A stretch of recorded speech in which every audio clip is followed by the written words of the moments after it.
sou o Pedro e no vídeo de hoje a gente vai estar utilizando uma perdeneira para fazer fogo. Bora pro vídeo?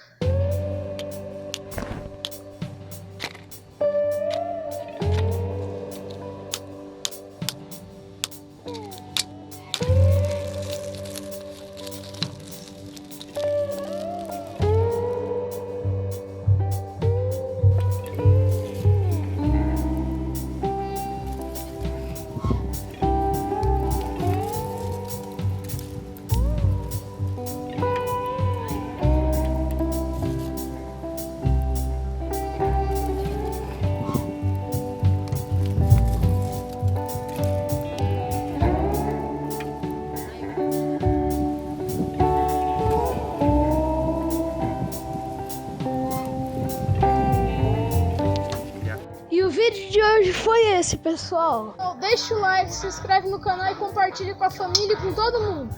Falou, gente!